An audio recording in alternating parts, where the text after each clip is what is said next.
Esse é o Ancapso e nós vamos falar agora da ordem do Alexandre de Moraes que ordenou que o Google informe quem publicou a minuta do golpe na internet. Porque a questão toda, como eu falei para vocês, é que se você ouvir a imprensa brasileira, tá todo mundo falando, não, porque teve a minuta do golpe, que foi discutida por fulano, e foi discutida por Beltrano, e que Bolsonaro disse para tirar não sei quem, botar não sei quem, não sei o que lá. E o que você depreende, o que você percebe quando você ouve os depoimentos do pessoal acusado pelo, entre aspas, golpe do Alexandre de Moraes, é que, no final das contas, não tem minuta nenhuma, não tem nada nos autos. O que tem é uma imagem que foi mandada para o celular do Cid, e a partir do celular do Cid teria sido copiada em outros lugares também, e ninguém sabe quem foi a pessoa que criou essa minuta, uma minuta totalmente aleatória.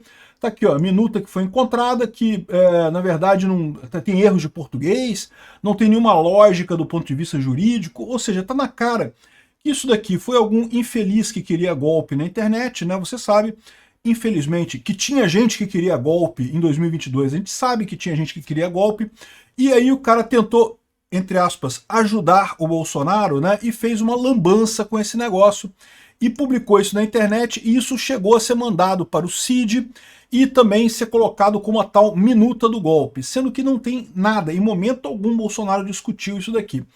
Vamos entender esse caso aqui, porque agora ele pediu que o Google informe quem publicou a minuta do golpe na internet, o que eu acho que é um problema, porque o Google não é a internet, né? Essa notícia foi sugerida por Visível para Apoiantes, é antidemocrático, Marco Boy e várias outras pessoas. Obrigado aí ao pessoal que sugeriu notícias lá no nosso site, no visãolibertaria.com, e obrigado a você que está assistindo o nosso vídeo. Se você gosta do nosso conteúdo, por favor, deixe o seu like e se inscreva aqui no canal, né?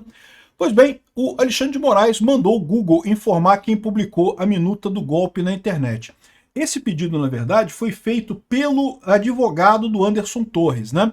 Então, só para explicar o que está acontecendo. No processo, você teve a parte, né, da coleta de provas pela Polícia Federal, a Polícia Federal fez a denúncia, e agora os acusados por essa denúncia têm a defesa, eles vão se defender. Entre as coisas que eles podem fazer, eles fizeram o depoimento, explicaram o que aconteceu, a gente viu os depoimentos. Basicamente, a PGR não tem nada contra ninguém ali, é uma coisa totalmente inventada pela PF, mas eles podem pedir também a produção de provas, né? A produção de provas é você pegar informações em algum lugar para embasar o seu meio de prova, embasar a prova que você pretende fazer. E um caminho de investigação que o pessoal está falando é justamente esse, que não existiu minuta de golpe. Isso é um documento que algum aloprado inventou na internet, publicou na internet e tentou fazer chegar até o Bolsonaro, achando que o Bolsonaro poderia considerar que isso seria uma coisa adequada e coisa e tal, sendo que é aquele negócio, é o caso típico de idiota com iniciativa, né? É o que eu falo para vocês, pelo menos o idiota que não tem iniciativa, ele é melhor, é menos mal, ele não vai criar confusão, né? O idiota com iniciativa é uma coisa realmente muito complicada, né? E aí essa pessoa publicou esse negócio e colocou na internet.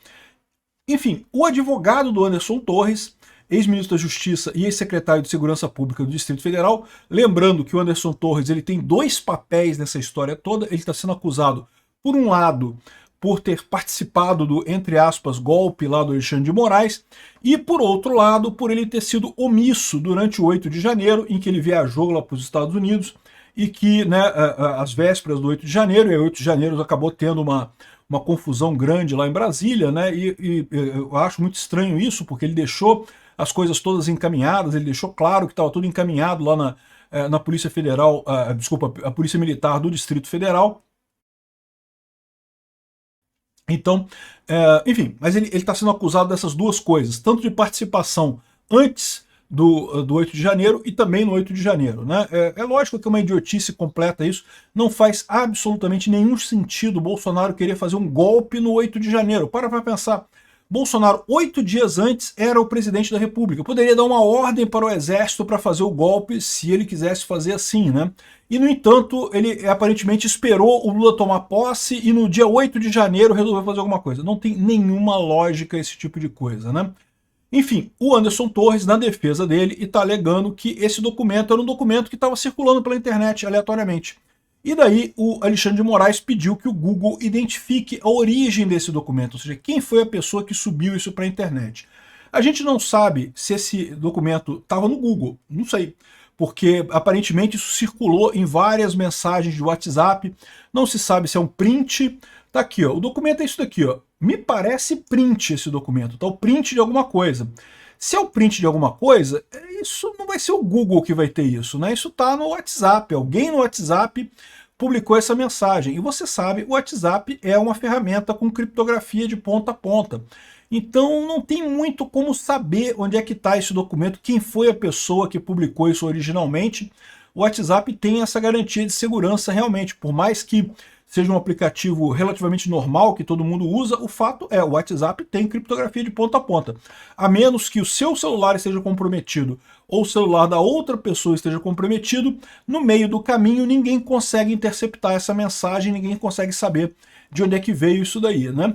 Então a ideia é que, vamos ver se descobre-se quem foi a pessoa que inventou esse troço aqui, né? A minuta é uma espécie de rascunho de decreto, isso se chama minuta, por definição é isso, é um rascunho, uma coisa que você escreve preliminarmente, não quer dizer que você vá realmente assinar aquilo, mas tipicamente, por exemplo, quando você faz um contrato, você às vezes vai discutir o contrato com outra pessoa, você faz uma minuta do contrato. O que é minuta do contrato? É uma versão preliminar.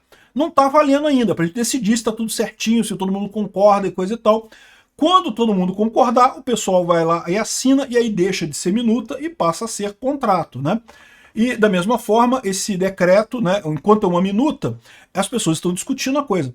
É aquilo que eu falo para vocês, mesmo que se comprove que Bolsonaro estava discutindo essa minuta de fato, o que não ficou comprovado, porque em momento algum Bolsonaro foi envolvido nessa história, mas mesmo que se assuma que Bolsonaro considerou essa minuta, isso é cogitação. Cogitação não é execução de crime, né?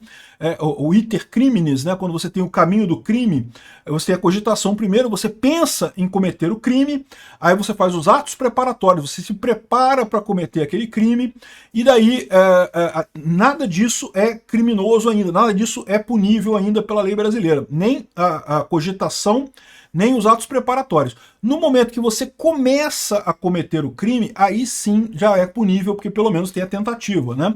E a gente já explicou isso várias vezes, não tem por que ser uma tentativa de golpe de Estado. Veja, no caso do golpe de Estado, o que se pune é a tentativa, por óbvio. Se o golpe de Estado dá certo, né, virou o novo regime, não tem outra coisa. O que se pune é a tentativa, é verdade. Mas é a tentativa, não é a cogitação, não é atos preparatórios. Até porque muito dessa cogitação e atos preparatórios, por exemplo, a Dilma também fez em 2016. A Dilma também chamou os chefes das Forças Armadas para considerar a possibilidade de um estado de sítio ou alguma coisa do gênero. Acabou não fazendo nada. Dilma não fez um golpe em 2016, perdeu com impeachment, foi tirada do governo e vida que segue. Bolsonaro perdeu a eleição, pode ter cogitado fazer um estado de sítio e coisa e tal, cogitou, mas não fez nada. Então isso não é tentativa, isso é cogitação. Mesmo que ele tivesse cogitado, tivesse passado a etapa de preparação, atos preparatórios, isso também não é crime. Só é crime quando você inicia a execução do caso. Não tem nenhuma maneira de você fazer um golpe se você não assina um documento do golpe no início do assunto. Então, Bolsonaro não assinou nada, então não existe tentativa nenhuma nisso daí. Mas é pior do que isso, porque mesmo essa suposta minuta do golpe, que a imprensa fala tanto, e que ninguém tem, tá? Ou seja, tem um monte de documentos, são documentos alguns diferentes, tá? Tem a imagem no celular do Cid, outro foi impresso na casa do Anderson Torres, e não sei o que lá. Um monte de gente mandou esses documentos para um monte de gente para tentar ver se acontecia alguma coisa. É aquilo que eu falo para vocês, infelizmente tinham pessoas que queriam um golpe em 2022, e essas pessoas então mandaram esses documentos para o pessoal e estão usando isso como indicação de que Bolsonaro teria tentado um golpe, né? O que eu vejo é um absurdo completo. Vamos ver qual vai ser o retorno do Google nesse caso aqui. Mas eu não sei, porque o Google, o que o Google tem a ver com isso, né? Será que esse daqui estava num Google Docs, esse documento? Não faz sentido isso, né? Enfim, vamos ver qual vai ser o resultado disso daqui, né? O Alexandre de Moraes disse que vai unir, a PGR disse que vai unir o caso da ABIN paralela com o caso do golpe, reforçando aquilo que eu falei para vocês. O pessoal ressuscitou a ABIN paralela exatamente porque viu que o caso do golpe estava dando água, né? Iam acabar com tudo do golpe, não ia ter nada sobrevivendo à anulação da delação do Mauro Cid. puxaram esse caso da BIM paralela para dizer que é a mesma coisa. Não, porque tudo fez parte de um golpe. Só faltou explicar o que tem de lógica entre uma coisa e outra, né? Porque qual que é a lógica disso daí? Enfim, os dois casos são extremamente frágeis e não tem nenhuma lógica. Vamos ver qual vai ser a decisão. Infelizmente, eu acho que o Alexandre de Moraes está imbuído no interesse de condenar Bolsonaro a qualquer custo. Vamos ver. O ponto é, do ponto de vista do marketing, de conseguir provar para o povo brasileiro que realmente Bolsonaro fez algo errado, eu acho que eles estão falhando vergonhosamente. Todo mundo está vendo que isso é uma perseguição política clara.